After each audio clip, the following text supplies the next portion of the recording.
एक सवाल है मेरा। नवाज शरीफ ने 81 में जनरल जिलानी खान से अपने सफ़र का आगाज़ किया।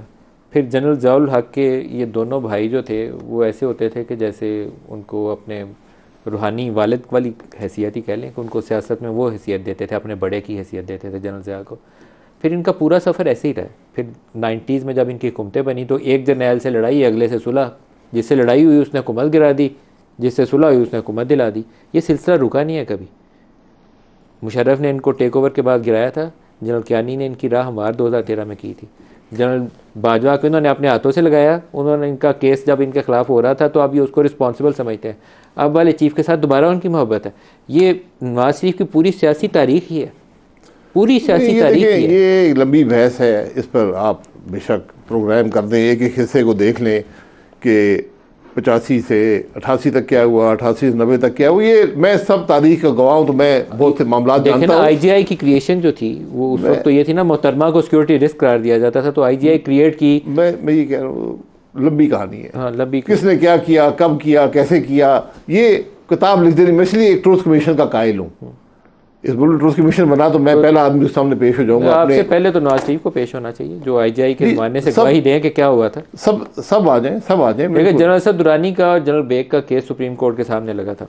सुप्रीम कोर्ट ने उसके ऊपर ऑर्डर भी दिया, आपकी हुकूमत ने। सुप्रीम कोर्ट भी शामिल है ना, सुप्रीम कोर्ट तो खुद शामिल है। आप उनसे फैसले करवा रहे हैं जो खुद शामिल है, खुद शामिल। आज वो खुद कह भी रहे चीफ जस्टिस फायद ईसा साहब ने कहा, लेकिन शायद आगे चल के उनको भी मुश्किलात इन इशूज़ के ऊपर पेश आए। जैसे असद दुरानी और जनरल बेग वाला दोनों हयात हैं, वो केस अभी सामने है। IGI की क्रिएशन वाला ही है ना, मेहरान बैंक की वो फंडिंग वाला है, जिसके ऊपर जनरल दुरानी साहब ने एफिडेविट भी दिया हुआ है। असगर खान केस को दोबारा पूछ लें बुला के कि क्या पेशरफ्त हुई है। फिर ये 2014 का धरने का पूछ लें, फैजाबाद धरने का पूछ लें, बहुत सारी चीज़ें खुल के सामने आ जाएंगी। किस बात का पूछेंगे? आपकी ज़िंदगी इसी में गुजर जाएगी पूछने में। कभी तो फैसला करना है, रास्ता कर ले। फिर आप बोल बंद कर दे और ये पूछना शुरू कर दे, फिर रास्ता आगे कैसे मिलेगा?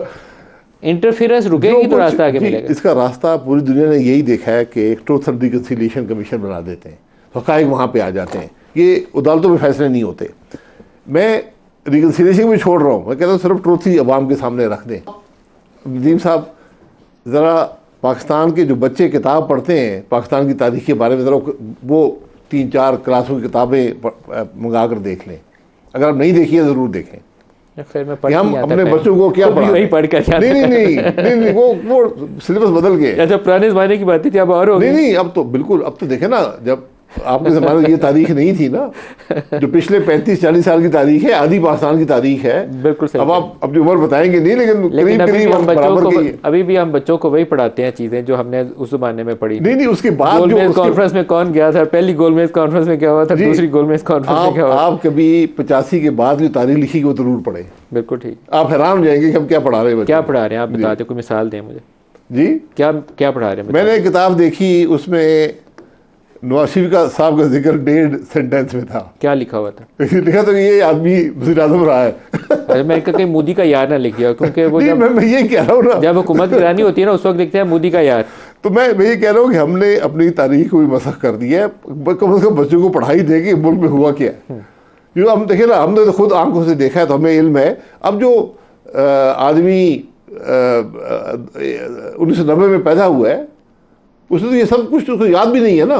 जब वो बालिग हुआ तो उसको ये सब मामला गुजर चुका था। पूरा सच ये है कि वो फौजियों को आने का रास्ता, किसी फौजी आमिर को आने का रास्ता आपके सियासतदान दिखाते हैं। रात को जाके गोडों को हाथ लगा के ना उनको कहते हैं कि वो हमारी खिदमत हासिल करें तो हम आपके लिए खिदमत देंगे। गाड़ियों के डिब्बे में चुके जाते हैं। बड़ी बात, बड़ी लंबी डिबेट हो जाएगी कि कौन किसको रास्ता दिखाता है, फिर जज क्या करते हैं, फिर पार्लियामान क्या करती है। एक आपके लीडिंग पॉलिटिशियन की स्टोरी है कि उसने जाके हाथ लगा के आर्मी चीफ को तो बोला था कि इसकी हुकूमत गिरा दो और हमें आने के लिए रास्ता दो। मैं उसका नाम नहीं लेता क्योंकि उसमें प्राइवेसी आ जाती है कि उस इन्फॉर्मेशन की मुझे आइडेंटिफाई नहीं करना कुछ करेक्टर्स को। एक्चुअल मीटिंग की ये कहानी है कि घुटनों को हाथ लगा के बोला आर्मी चीफ को। तो फिर जहाँ पर हम खड़े हैं सही खड़े हैं, इसका मतलब आप डिजर्व करते हैं, हम सब डिजर्व करते हैं। हमारे लीडर यही हैं, इसलिए हम डिजर्व करते हैं।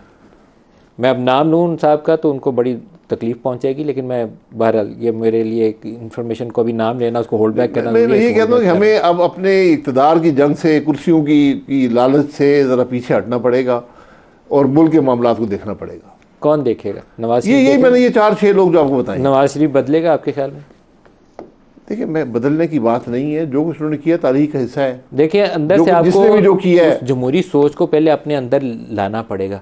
आपकी जब तक अपने अंदर जमहूरियत नहीं ना आती, आपकी सियासी जमातों में जमहूरियत नहीं है। आप वरासती निज़ाम पे सियासी जमातें चलाते हैं, आप एक लेटर के ऊपर, वो विल के ऊपर पार्टी एक पे कायद बने हैं, आपकी जमात में विरासत पे ट्रांसफर हो रही है। नाकामी रही है ना, अभी भी है, ये नाकामी है। रही मैं नहीं ये है कह रहा हूँ अभी कि हमें इन सब चीज़ों से सबक हासिल करना पड़ेगा।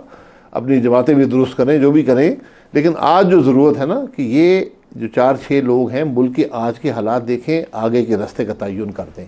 आप फिर इसका मतलब यह है कि 21 अक्टूबर को अगर नवाज शरीफ आते हैं, अगर बिग एफ है कभी आते हैं, तो आप फिर वो 3000 बंदे लेकर, 50 बसों का काफिला लेकर, नहीं, मुझे किसी ने कहा नहीं है, मैं उस बात का कायल नहीं हूँ, इसलिए आप नहीं जा रहे, क्योंकि मैं ये समझता हूँ कि जो नाइंसाफ़ी नवाज शरीफ साहब के साथ हुई थी, हमारी जिम्मेदारी थी कि उसको दुरुस्त करने की कोशिश करें। जब हम अपोजिशन में थे, आप बसों का काफिला लेकर लाहौर नहीं जा रहे? नहीं, बसों के काफिले का मैं कभी कायल नहीं रहा, हकीकत से आपको बताता हूँ। मैं खुद भी नहीं जा रहे, मैं इसका कायल नहीं हूँ। दावत नहीं दी गई? मैं नहीं, दावत की बात नहीं होती। मैं अगर मुझसे आप पूछते हैं ना, तो आज ज़रूरत इस बात की है। आप जाएंगे या नहीं जाएंगे? कहाँ पे? लाहौर? नहीं, मैं ये हल्के के लोग ही फैसला करते हैं कि जाना या नहीं जाना। मैं फिर ये कह रहा हूँ कि मैं जहाँ जाने का कायल नहीं हूँ, वहाँ जाना मैं कोशिश नहीं करूँगा। आप कायल नहीं है वहाँ जाने? मैं कायल इसलिए नहीं हूँ कि जो हमारी जिम्मेदारी थी हमने पूरी नहीं की। अब जब मियाँ नवाज शरीफ साहब पाकिस्तान आएंगे तो उनकी क्या हैसियत होगी, कानूनी हैसियत क्या होगी? As a prisoner? ये पहले हाँ, तो जेल में जाएगी। जी, तो ये अगर आप क्या कहते हैं? अगर वो नहीं, मुझे लोग मुख्तलिफ बात बताते हैं। कुछ वकील कहते हैं जी वो बेल फॉर अरेस्ट हो जाती है। मैंने उनसे पूछा, अभी तक तारीख में कोई मिसाल नहीं जी। मैंने पूछा कि चूंकि वो कन्विक्टेड हैं, उनकी बेल होगी वो जो हाई कोर्ट देगा, जिसके पास अपीलें लगी हैं। अगर उनको एब्सकॉन्डर डिक्लेयर कर दिया हाई कोर्ट ने, तो उनको हाई कोर्ट को सरेंडर करना पड़ेगा जी।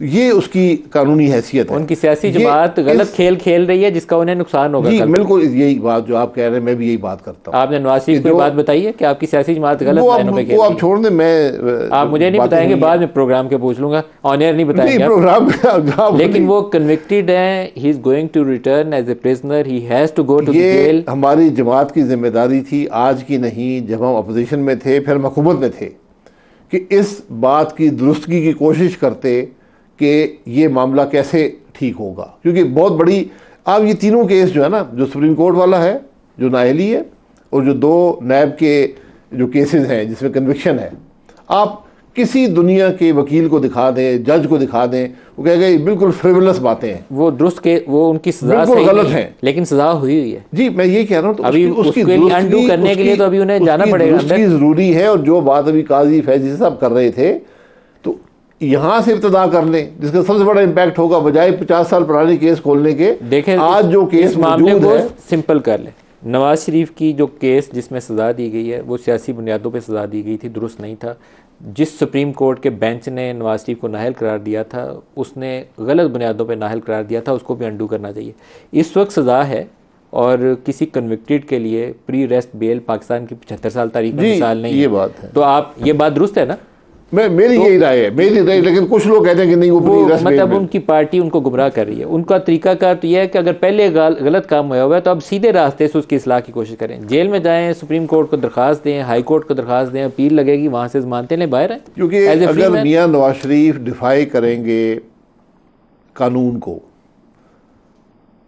तो फिर कौन कानून को मानेगा? अगर उनको डिफाइंस का हक है, तो फिर सबको। मैं यही कह रहा हूँ ना, ये एक बड़ा अजीब सा प्रेसिडेंट बन जाएगा। और ये हमारी, उनकी जमात की जिम्मेदारी थी कि इस मामले को तय करते, जो हमने नहीं किया। ये हमारी मैसअप किसने किया? देखिए, मैं किसी शख्स की बात नहीं, हम सब की जिम्मेदारी थी कि इस मामले को ज़रा ज़्यादा संजीदगी से देखते, हमने नहीं देखा। किसने गैर संजीदगी से? आपकी जमात के सदर ने संजीदगी से लिया इसको? देखिए, वो सदर है, जो वो खुद इस बात का जवाब दे सकते हैं। लेकिन मैं कह रहा हूँ कि मसला तो हल नहीं हुआ ना, मसला हल नहीं हुआ। वो जो डिस्क्वालिफिकेशन थी वो भी कायम है, और जो कन्विक्शन थी वो भी कायम है।